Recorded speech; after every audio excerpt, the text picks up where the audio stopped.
Sir, హనుమకొండకి Pawan Kalyan వచ్చారు అంటే నిరంజన్ అనే వ్యక్తి ప్రాణాంతక వ్యాధితో బాధపడుతున్న నేపథ్యంలో అతన్ని పరామర్శించడానికి రావడం, అలాగే కుటుంబానికి అండగా నిలవడం కూడా జరిగింది. సో ఈ రాక పవన్ కళ్యాణ్ యొక్క ఈ తెలంగాణ టూర్ పొలిటికల్ ఈక్వేషన్స్ మారుతాయి సార్?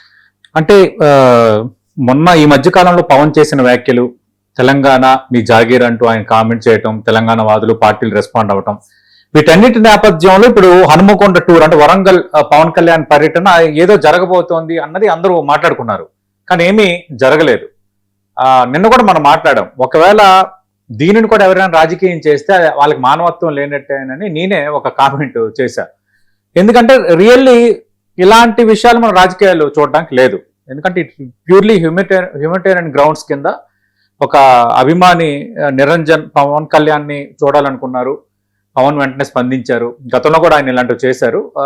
కొన్ని అంటే ఈ విషయంలో కొంత మానవతావాది అని అనుకోవాలి. అంటే బీయింగ్ అ పొలిటీషియన్ ఇలాంటి విషయాల్లో కొంత ఆయన కొంచెం వెంటనే రెస్పాండ్ అవుతారు. ఆ నేపథ్యంలో నిరంజన్ని పరామర్శించారు. అలాగే తక్షణ సాయం కింద ₹1,00,000 ఇవ్వటమే కాకుండా ఆ బాలుడు తల్లిదండ్రుల ఉపాధి కోసం క్యాంటీన్ కూడా ఏర్పాటు చేస్తాను అని అన్నారు. నిరంజన్ కుటుంబంతో దాదాపు 40 నిమిషాలు ఆయన గడిపారు. అలాగే పవన్ కళ్యాణ్ నిరంజన్ అనే బాలుడు కలవాలనుకున్నాడు కాబట్టి బండ్ల గణేష్, ప్రముఖ నిర్మాత బండ్ల గణేష్ ఒక 5 లక్షలు నిరంజన్ కుటుంబానికి ఇస్తానని ఆయన ఒక ప్రకటన చేశారు. ఏదేమైనా ఇలాంటి నీడీ పీపుల్కి ఏదో ఒక రూపంలో హెల్ప్ జరగాలి. సీఎం రిలీఫ్ ఫండ్ లేదంటే కొంత అవకాశం ఉన్న దాతలు ఇవ్వటమా అన్నది ఒకటి. మూడోది, పవన్ కళ్యాణ్ అంటే ఒక రాష్ట్రానికి సంబంధించిన డిప్యూటీ సీఎం, రాజకీయంగా కీలకమైన స్థానంలో ఉన్న వ్యక్తి, ఒక అభిమాని కోరికను మన్నించి హనుమకొండ వెళ్ళి, యాక్చువల్గా బిజీ షెడ్యూల్లో ఉన్నారు, 3-4 రోజుల నుంచి ఢిల్లీలో ఉన్నారు. అంత బిజీ షెడ్యూల్లో కూడా పవన్ కళ్యాణ్ వెళ్ళటాన్ని రాజకీయాలకు అతీతంగా దాన్ని మనం యాక్సెప్ట్ చేయాలి. గతంలో చాలా మంది పొలిటీషియన్స్, సెలబ్రిటీస్ కూడా ఇది చేశారు. ఈ విషయంలో రాజకీయం లేదు. కానీ ఇప్పుడు ఎందుకు ఈ అంశం నేపథ్యంలో మళ్ళీ ఇప్పుడు మాట్లాడుకుంటున్నామంటే, రెండోది పవన్ కళ్యాణ్ మనం చూసాం మల్లాల చెరువు అని మన మణికొండ, అక్కడ మన కాజాగూడ, రాయదుర్గం ఆ అడ్జసెంట్లో ఉండే ఒక పార్క్ కూడా అక్కడ ఉంది. అక్కడ జనసేన తెలంగాణ పార్టీ రాష్ట్ర కార్యాలయం రాబోతుంది అన్నది ఈరోజు మనం ఒక వార్త చూసాం. అది నిజమే. 19న, ఈ నెల 19న అంటే ఎల్లుండు పవన్ కళ్యాణ్ స్వయంగా దీన్ని ప్రారంభించబోతున్నారు. ఒక రకంగా జనసేనకి ఇప్పటివరకు ఒక కార్యాలయం ఉంది, కానీ ఇప్పుడు ఆ కార్యాలయం ఏడాదిగా పూర్తిగా కార్యకలాపాలు ఏమి నిర్వహించడం లేదు. కానీ స్పెసిఫిక్గా ఒక 3 అంతస్తుల భవనాన్ని తీసుకొని సేమ్ ఆంధ్రప్రదేశ్లో ఎలా అయితే అక్కడ తాడేపల్లిలో ఒక కార్యాలయం జనసేన పార్టీ పెట్టుకుందో, యాజ్ ఇట్ ఈజ్ ఇక్కడ తెలంగాణలో ఒక కార్యాలయాన్ని వాళ్ళు ఏర్పాటు చేశారు. అంటే Pawan Kalyan is so serious about Telangana politics అనేది ఇట్స్ బిగ్ ఇండికేషన్.